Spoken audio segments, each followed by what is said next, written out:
That first leap into love after ending a chapter. Yeah, let me tell you, it wasn't a gentle dive. It was a cannonball splashing through a little bit of heartache, hope, and a whole lot of lessons. It was a wild mess. Let's get into it. Oh, welcome to Wandering the Wild Mess with Heather Morgan. I am so happy you're here. I'm ready to tell a story of my first time being in a relationship post-divorce. And I definitely kept it quiet because I'm an open book, but it's like I'm one of those people that I can share a lot, but you probably really know nothing about me. It just depends on the circumstances. And it was hard to keep it from y'all because I don't know, if you listen all the time, I feel like you care about my life. And I feel like now it's been enough time to kind of tell the story, and maybe you guys can relate to that feeling of starting over after being with someone for so long. And it was truly unexpected. And I think as I tell you the story, maybe we can all just reflect on how wild life is and how it presents to you so many different things. So let's get into it. So, how I met this person. Weirdly and wildly, if you've been following along on my journey and I talk about the Knoxville guy that I spent time with in right after my divorce in that December, or when my right before my divorce was getting finalized, the Knoxville guy. Well, you won't believe it, but on that same trip to Knoxville in 2022, there was just one period of time with that Knoxville guy where he had plans. He had to go ice skating with his niece. And in that small window of time, I was like, yeah, of course, like do your thing. Like I've never been to Knoxville. I'll be out and about. I end up at this soccer taco downtown Knoxville. I was like, they probably have tequila. Let's roll.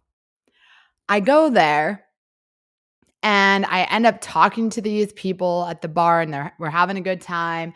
And enter, I'm gonna call him Knoxville point two. Knoxville point two is there. And we're talking, and he had recently been divorced too. So his divorce was finalized earlier that year, while mine was a month away from being finalized. Didn't know at the time, and so we started talking divorce, and it wasn't that long, but he asked for my number, and I was like, sure. And I had been asking him, like, I'm thinking about moving here. And he was originally from Chattanooga, but lived in Knoxville. And so I was debating between like Chattanooga, Knoxville, or Nashville at the time. And he was like, I would say Chat, but because I live in Knoxville. And obviously we know how that story unfolded. I ended up in Nashville, but he got my number. And the very night that after all of that, I was going to dinner with Knoxville point one and the original Knoxville guy. And he texted me and said, lunch tomorrow. And I was like, I just didn't write back because I was with the Knoxville guy. And we didn't really text after that. Nothing happened. Nothing progressed. Well, fast forward to over a year later, this year when I started my podcast in March. If y'all remember, I started this without like having a huge following. And so one of my brilliant ideas was to mass text all the people that I had in my phone that I didn't really talk to and just send them the podcast link. I know, brilliant. Top tier marketing. And what happened there is after I sent the podcast link out to all these people, random phone numbers in my phone, the next day, Knoxville 2.0, writes me back to the podcast and said, I listened to all the episodes. When's the next one? And I was like, whoa.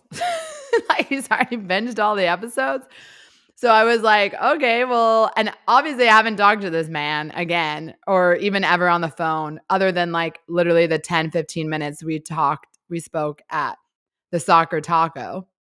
And I say, oh, wow, well, I feel like you know a lot about me. I don't know anything about you. So, that's a little weird. And he was like, all right, well, I said, but the next episode's coming out tomorrow. He goes, well, I'll listen and maybe I'll give you a call. So I was like, okay. So the next day it releases, he listens, he ends up calling me and we talk for like 6 hours on the phone. And I don't even know who's wanting to yap with me that long after you just binged my whole podcast, but whatever. It was great. So we talk and he was like, hey, maybe I should come out to Nashville and see you. And at first I was like, yeah, but then I was like, I don't know, like this guy coming to my house. So then he was like, you know what? Why don't you come here? And I was like, I love Knoxville, of course. So I was like, okay, I'll go there. Which, okay, you have to remember me because I'm clearly in this delusional for the plot mindset because I met this man for like 10, 15 minutes. I don't have him on social media. I don't know anything else about him than what he's told me and the 10 minutes I've met him in person. So even me telling myself this story right now, I'm like, but it checks for where I was at in my mind and probably still today. So I'm like, okay. He's like, okay. So we planned for me to come out to Knoxville for the weekend. And I'm like telling my girl, I'm like, I told a couple of my girl friends out here, like, I'm going to Knoxville to see this guy that I met for like 10 minutes, like over a year ago that listened to my podcast. And they're like, what? And I'm like, I know. They're like, where does he live? I'm like, I don't know. They're like, well, where are you going to go? I'm like, I'll just head to Knoxville and then I'll figure it out. I'll text him. So I pack up my dog. He's letting my dog come. So already green flag there. And I head to Knoxville. Still don't know where I'm going. So I about get to the Buc-ee's and I'm like, I guess I better find out where I'm going, like his address. So I text him, hey, what's your address? He sends it to me. I'm getting off the phone with my friend and I say, like, I'm going into Buc-ee's. I'll call you in a little bit. I send her, this is the address. This is where I'll be.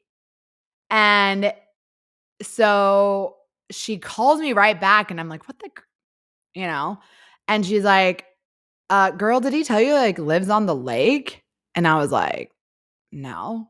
And she's like, yeah, he's like right on the lake. I'm like, well, I actually loved that he didn't tell me that he lived on the lake because I don't know why, but I am not like super impressed by like overly impressing with things. I like to vibe the person.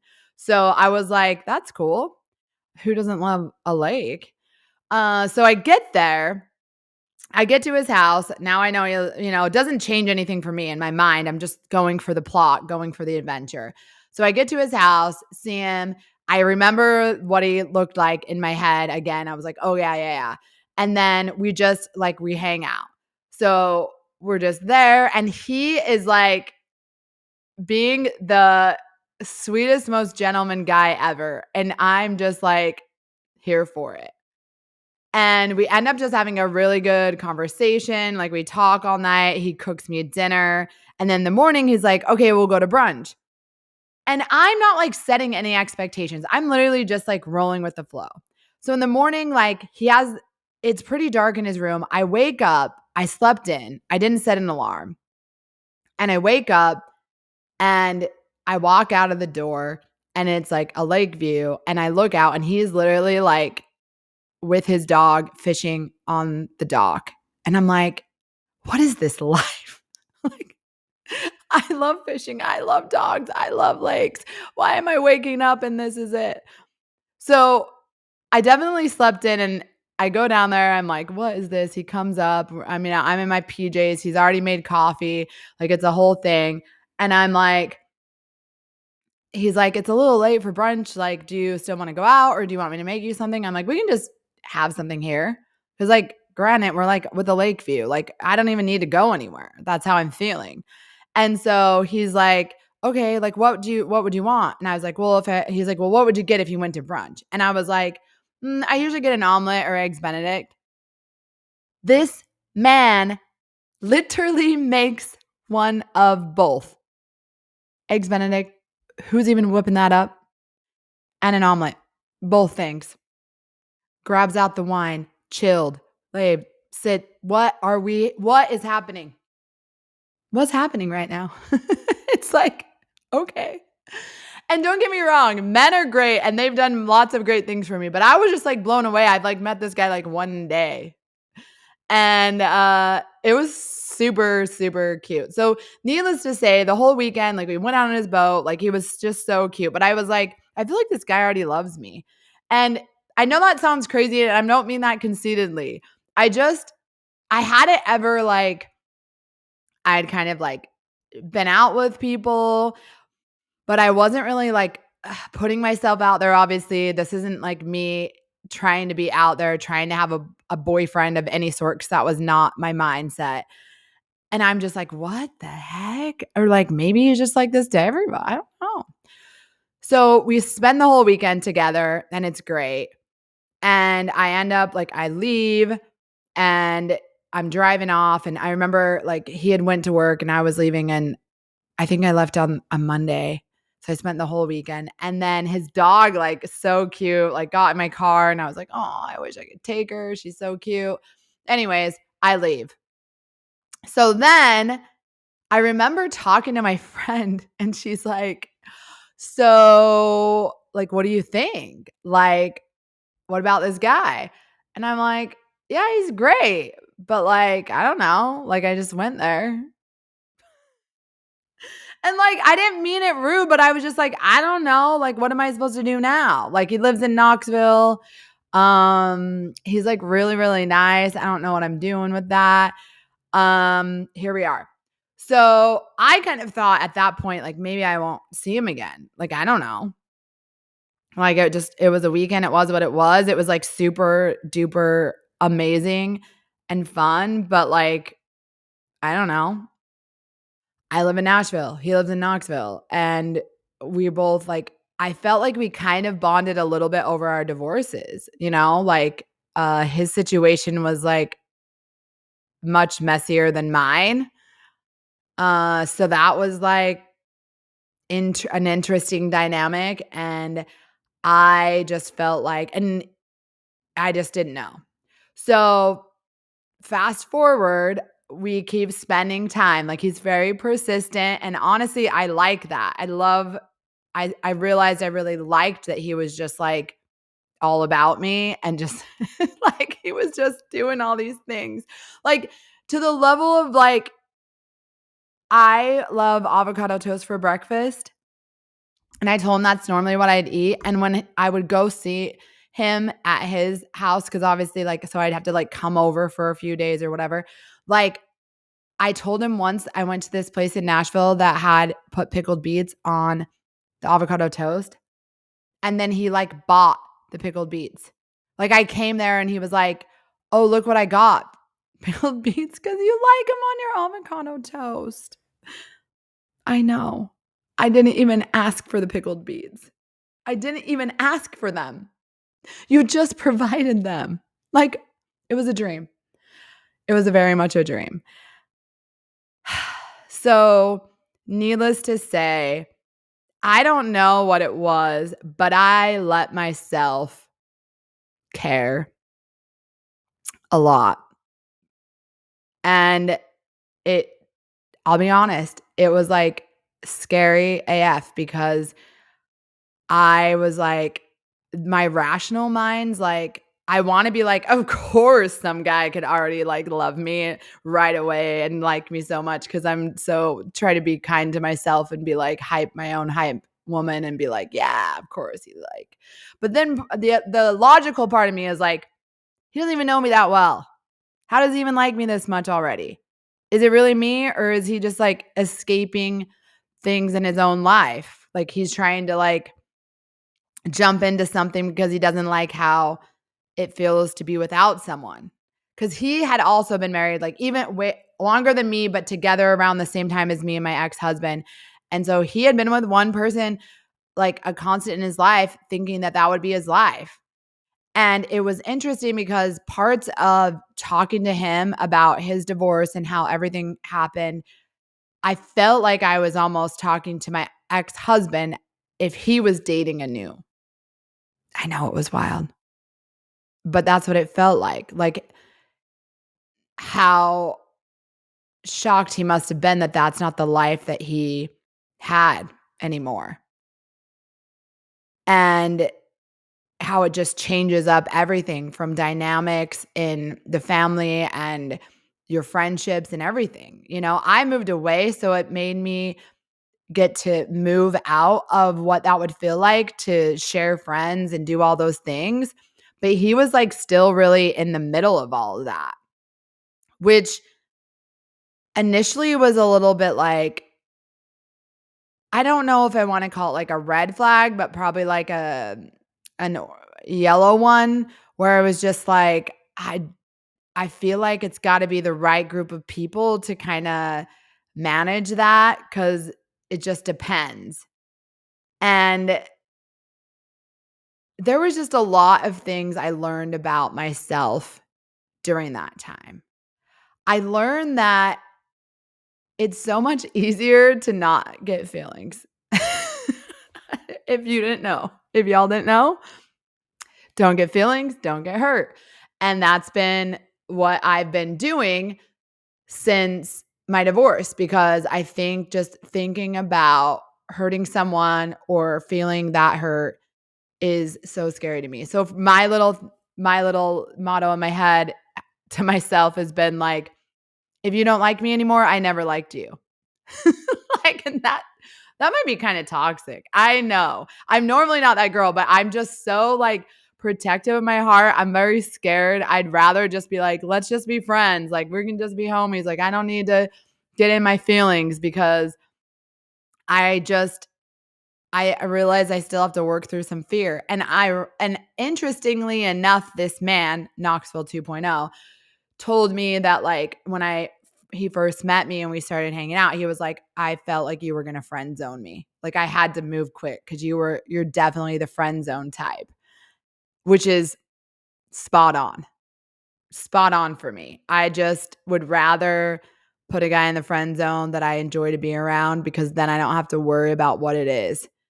And if I genuinely enjoy your company, I don't wanna lose you and I don't wanna make it weird. I don't want you to get feelings or I don't wanna hurt you and I don't want you to hurt me. And even saying that out loud right now, I realize that I still have some things to work through because I can't go into anything in life being afraid to get hurt. It's almost like how I preach, I can't be afraid to fail.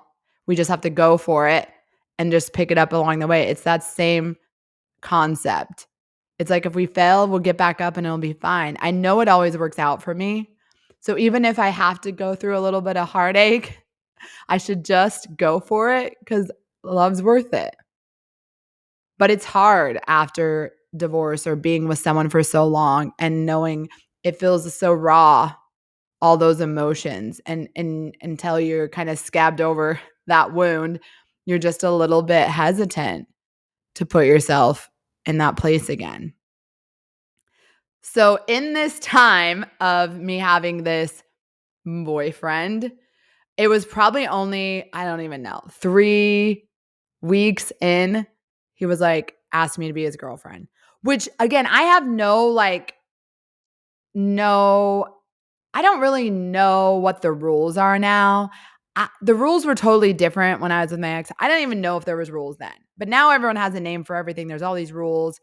I didn't know what the rules, but he asked me to be his girlfriend, and I said yes. And it was weird because I'm like, I'm a girlfriend again, and I don't even remember how to be a girlfriend. I mean, I just knew how to be a wife, which was very different to like, you're not his wife, so it's different. And I'll say I learned a lot about like what I want to be, not only for me eventually being a wife again. And really, that relationship with him showed me that I do want to be a wife again. I do want to be married. And that was probably one of my favorite things about that relationship is it showed me that that's something that I want again, because just falling asleep next to him, because it kind of made it quicker. I think it moved faster because we were going back and forth. Like, he was staying here for a weekend. I stayed there even once for, like, a whole week. Like, we were, it's not like we just went to dinner. Like, it's about 3 hours and a time difference away in the same state. So, it wasn't just, like, a convenient, like, "Let's go to dinner and I'll drive home." So, we kind of spent, like, a substantial amount of time together those first few months. And it was I ended up meeting his dad, his stepmom, his brother, his sister. I did not want that. I said, that's too fast. And it was circumstantial that it happened. I'm not saying he pushed that on me, but it was just a lot. And then he's like, "You still got to meet mom." And I'm like, "Oh my gosh, this is so much for me because I'm just so scared." And I was like, "Why?" And I realized, and I didn't preface this, but this man was older than me, just a little. And I normally have not, even in, it's been easier for me to just kind of be around guys that are younger than me, not only because are they like just fun and carefree, but that makes the relationship feel kind of carefree and fun. And my therapist even said it's probably easier because you don't really think that it will become that serious. But with someone like him, it was like, "Oh, is it? So, this is supposed to be?" It's not like I'm gonna date someone for 3 years, 4 years, and, not even think I'd marry them. That's not really where I'm at anymore in life. So, it just put, pressure on to, figure out if you liked him, but I know that really the pressure is just your own self. I don't need that pressure. I don't need to think like that. But in this time, in this moment in my life, even earlier this year, I hadn't worked through a lot of the things in my life as well. So I was just overly analyzing things, overly stressing, overly worrying about things. And that probably put a little bit of a burden on the relationship. But he was a trooper. But I think we both just, gosh, it's hard after you were married and you just were with someone for so long to just mesh lives. And it wasn't hard when we were together. I think it's just hard when you're in your head. It's hard when you're in anything is hard when you're in your head and you're like, "How is this going to pan out?" And you're trying to figure it out like you're supposed to have it figured out. No, just enjoy the ride, Heather. Enjoy the ride, y'all. But we're over here "Wait, how's this gonna work out? What's gonna happen? Am I gonna da da da da?" I would stop that right now. That was a big lesson for me to shut a dang brain off and just enjoy the company. But when you start caring about someone a lot, I realized that sometimes that's easier said than done. I mean, it's already easier than said than done in general, but when you start caring about someone and you enjoy how it feels to be around them, you start worrying a little bit more what it would look like without them, or and it just we make it way more complicated than it needs to be. That's what I learned. A lot more complicated, didn't need to be. So, I mean, there's so much I could say about our time. We did a lot of things together in a short amount of time. And I still can't even believe that the reason I even met him was because I flew out to see original Knoxville guy in Knoxville after knowing him for one day. And now my next boyfriend is my first boyfriend post divorce is because I did that. And the life just gives you those things. Like, when I talk about a wild mess, it's literally a wild mess. But like any good thing, there was things probably that happened that weren't really like that just made it not the right time for all that for me. I feel like sometimes if we don't work on ourselves and we don't give ourselves the opportunity to really heal from things and they keep coming up, it prevents people from being able to love you like they could. And I think there was just a lot of work that could have been done on both sides that I just thought, I don't think either of us know what we're doing. So I don't know if this makes sense.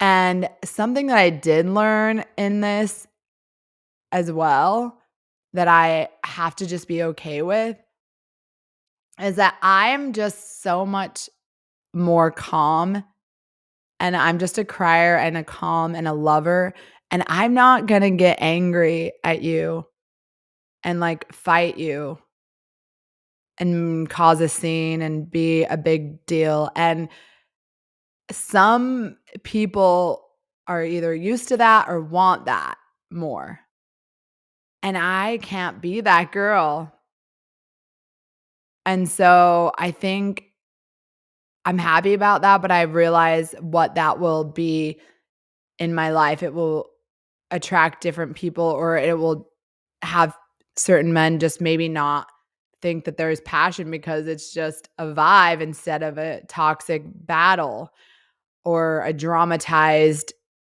scenario every day. I do want, like, a calm, peaceful kinda love, but you gotta be hilarious. Like, you gotta be funny, like, obviously, because like, I need funny. But, like and I think I'm funny, although, like, I really am, but I'm not giving you guys all my humor yet. Like, I might do a comedy special one day. Never know. Okay, anyways, back to the story. But I'm just saying, I it's obviously ended now. And I had already planned to talk about this, and then, of course, you know, texts from your exes. But either way, the story isn't that serious, and it's still to be told. But for now, I learned a lot of things. It wasn't like, quote, unquote, "the love story" I expected, but it was exactly the chapter I needed to read. It just made me realize that where I needed to do work on myself, and we all have work on ourselves, but I think sometimes people say, like, in order for you to get in a relationship, you need to be healed.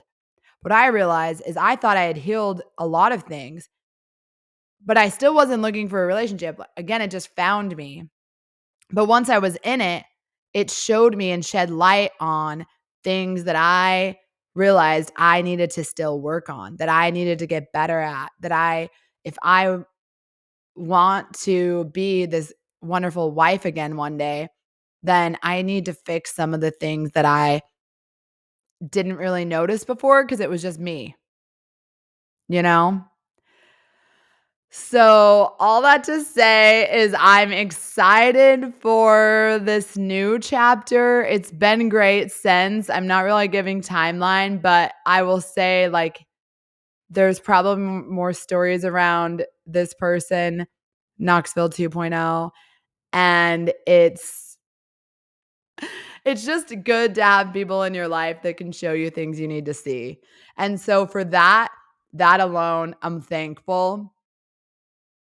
I will also get into, like, I don't wanna call it love bombing, but I realize, I'm, like, obsessed with music, so, of course, like, we always had to have music whenever we were around each other, and so, literally, I have so many stories. Like, we went to Zach Bryan together in Knoxville, which was the best time ever, and before I'll leave you with this, um, I was at a John Party concert by myself, in Knoxville, actually, like, a little like, probably 8 months before this. And I saw this couple and they were like like just together, so in love, blah, blah, blah. And I'm at the show by myself and I'm like, I want that one day. Two people at a concert, so happy, having the best time, like they're vibing, they're happy, they're just like, it's a whole vibe. And I remember thinking to myself, that's what I want. Fast forward, I go to Zach Bryan with this man. Oh my gosh, there's so many stories about this. But I go to Zach Bryan with this man in Knoxville, and kid you not, we're vibing at the concert. Like, he wasn't this huge Zach Bryan fan, but he knew him and he was listening to it. I was hyping it all up till the show. And we go, and he goes to, like, I don't remember, go to the bathroom or get us another beer or something. And there's a mom and like two daughters, like probably like early 20s and whatever, and the mom. And they like tap me and they're right behind us. And they're like, we want what y'all have. You guys are the cutest couple ever. Like, the way he looks at you is just so like, that's what we want. Da, da, da, da. And it was like the cutest thing. Is this like the new Sappy podcast? Is this Sappy Heather? But what I'll say is it was the cutest freaking thing. And I was like, that's how I felt when I saw that couple at John Party. And now I'm that couple. It made my day. So all I have to say is that even if it's for a moment, even if someone's not there, reason, season, lifetime, you still get that feeling that you wanted. You wanted that feeling. For that concert, we were that couple that someone said, I want it to be like that. I want a guy to look at me like the way that he looks at you. So, yeah, I'll end it. You look like waves on a sunset, and I can crash on you all night. You look like wine in a truck bed, a little what I'm doing for the rest of my life. That song was always on repeat. So I guess we'll end up with Wind Up Missing You. Thanks so much for listening to Wandering the Wild Mess with Heather Morgan. You matter.